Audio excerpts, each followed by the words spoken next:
if you want something to happen with regard to your property during your lifetime, that is something different. I will also say this now for purposes of clarity. We have three main types of gifts. Yeah. And there are many, but the ones that relate to a will or that might bring confusion with regard to a will, then would be three. Yeah, where we talk about a testamentary gift. When we talk about a testamentary gift, it's a gift that has been given by way of a will. So I, Claude Candem, bequeath my Malindi home to my son, Claude Jr. Okay? That is, and so when I say my Malindi home, it means the home and everything in that home will go to my son, Claude Jr. That is a testamentary gift because the will only be brought to attention upon my death. And so as long as I remain alive, or if I want to give that house to Claude Jr. during my lifetime, then that would be what would then be called an inter vivos gift. It is a gift that has been given during my lifetime. So I am alive, and I decide, you know what?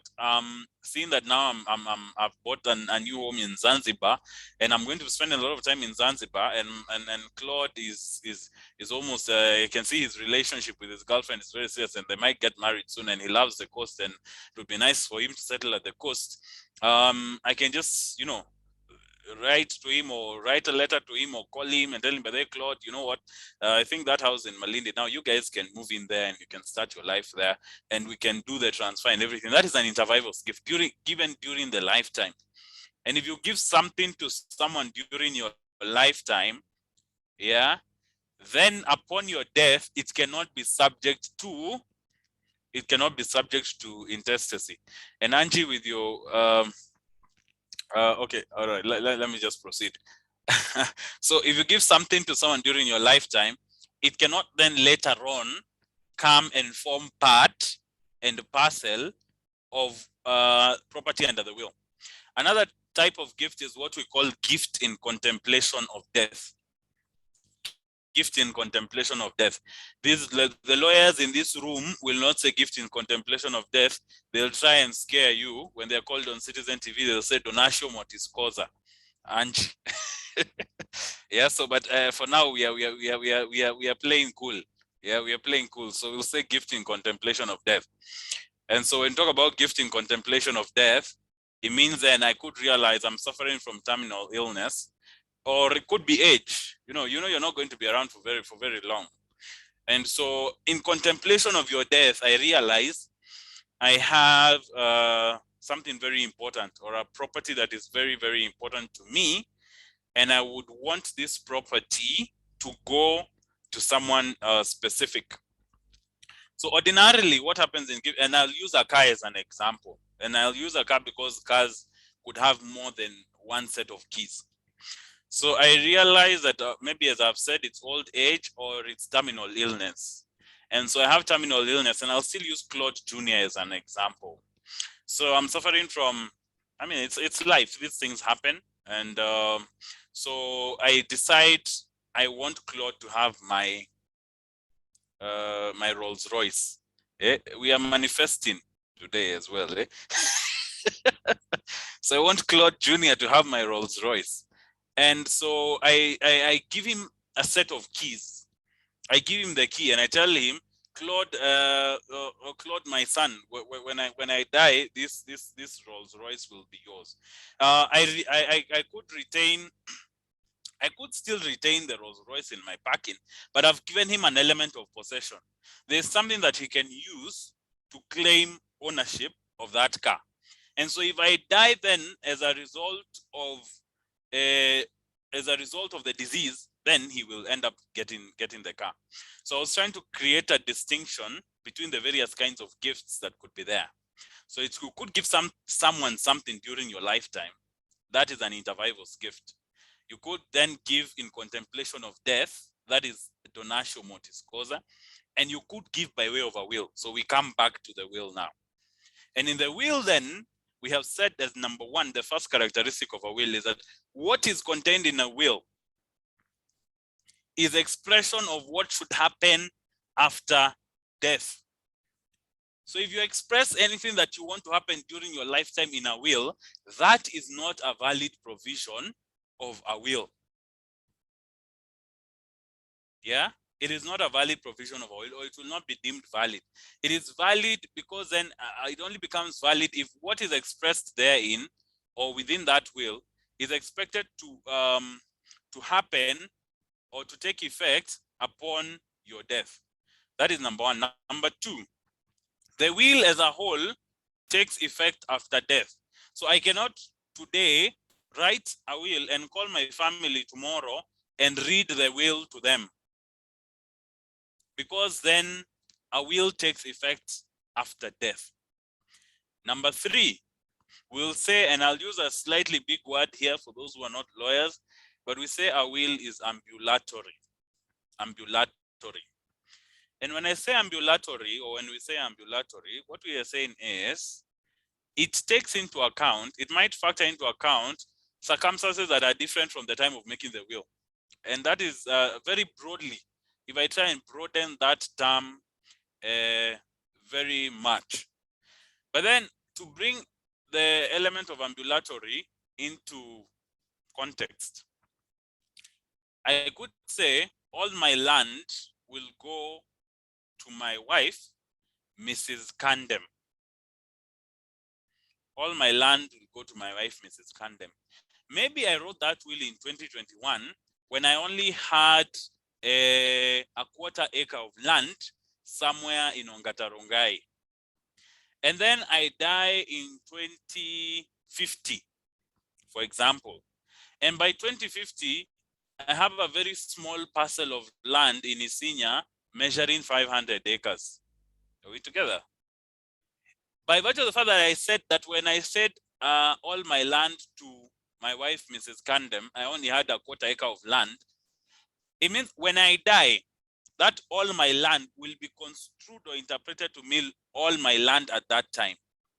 So if I say all my children, and maybe at that time I only had Claude Jr., that was the only child I had, and I say all the monies in my London account shall go to Claude Jr. And by that time, I only had one London account. And by the time I'm dying, then I have maybe 3 London accounts, and each of them have a lot of money in euros or whatever currency is there. And I say then to my children, it matters not that at the time I wrote the will, I only had one child. At the time of my death, if I have 5 children, then all those 5 children, that provision of the will be interpreted to apply to those children. It is also very important, the fourth characteristic, a will is simply an expression of wishes. Just because you write a will and you write it properly, and Angie, I know you'll tell me I have 10 minutes. I'm going to do my very best. Just because you write a will and you write it properly doesn't mean or doesn't guarantee that the way you express those wishes is the way they are going to be executed. I might say very many things about my cars, about my money, but when I die, I have debts. Before my property is shared to all those people who I want, my wife, Mrs. Kandem, my son, Claude Jr., my other son, James, my daughter, Mary, before all that happens, my debts will have to be paid first. My funeral expenses, for instance, would have to be taken out of the net estate, the net of what I leave out. If I hadn't paid Angie, she has to be paid first. If I left a company and the company is now going into liquidation, the company is being dissolved, and the company has debts, and I was a shareholder in the company, the extent of my liability in that company will have to be paid first before my wishes are expressed. So my wishes will only be executed, or your wishes in a will will only be executed, yes, after your death. Everything then that you were supposed to take care of, everything that you were supposed to do in terms of your liabilities has been taken care of. And that is why then we say that a will is simply an expression of wishes. It is simply an expression of wishes. The last one, it is important to note that a will is always revocable. A will is always revocable, and you can revoke a will. So you can write a will and then revoke it. Revocation of a will could also be, so you could revoke a will where you write now another will, and you say then that the former will shall not apply, and so now you have the most modern will. And of course, revocation can be expressed, that is direct revocation, and it can be implied.